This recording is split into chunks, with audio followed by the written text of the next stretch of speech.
Now, numerous faith traditions, there have been times of mourning and grief.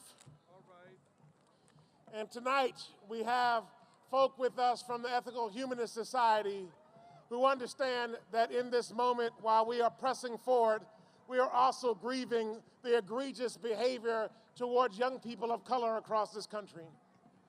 I'm going to ask Sylvia and Luann to come forward and tell us what they're going to do tonight.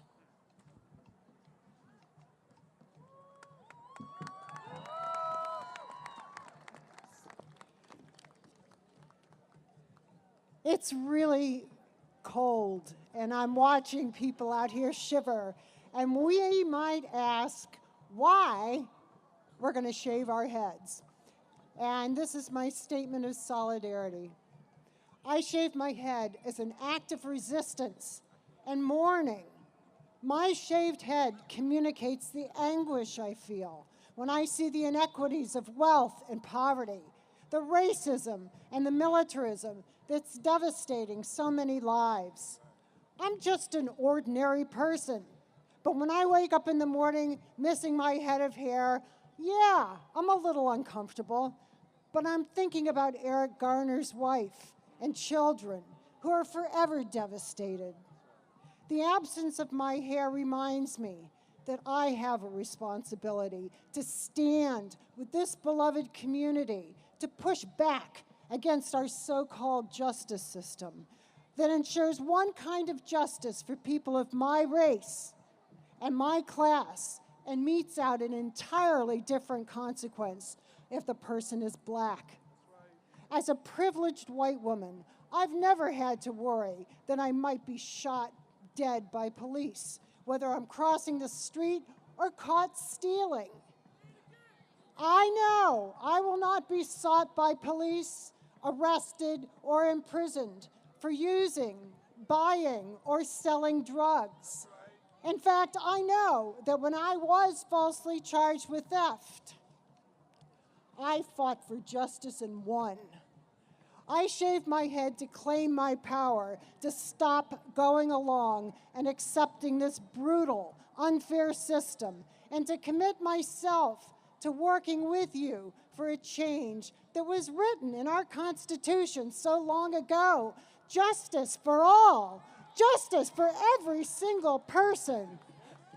I hope that my action will inspire my white brothers and sisters to open their hearts and minds and then listen and learn what's behind the demands being made today, then claim their power to work for justice for every single one of us.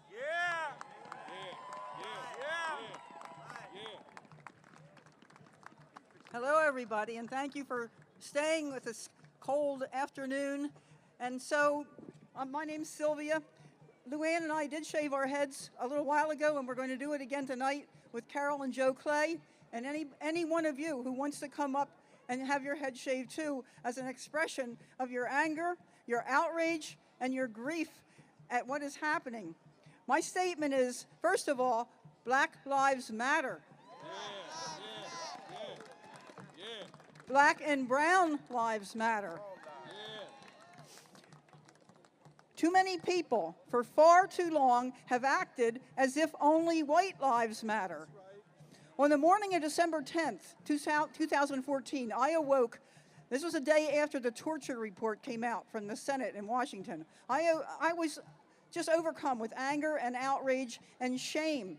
Shame for what my tax dollars and my fellow countrymen and women were doing in Abu Ghraib, in Guantanamo, in Ferguson, in Staten Island, and countless other places, torturing and killing mostly black and brown people with impunity. Repeated failures to prosecute shows a broken and biased criminal justice system. Shaving my head will not change that, but it will remind me and others that we have a great responsibility to work daily for that change, and that it will involve sacrifice as well. I hope that we'll all be inspired anew as we watch the movie Selma. If you haven't seen it yet, please go to see Selma. And we witness the courage of Dr. Martin Luther King and the other civil rights activists. Black Lives Matter. Today is a beginning. Let's get to work.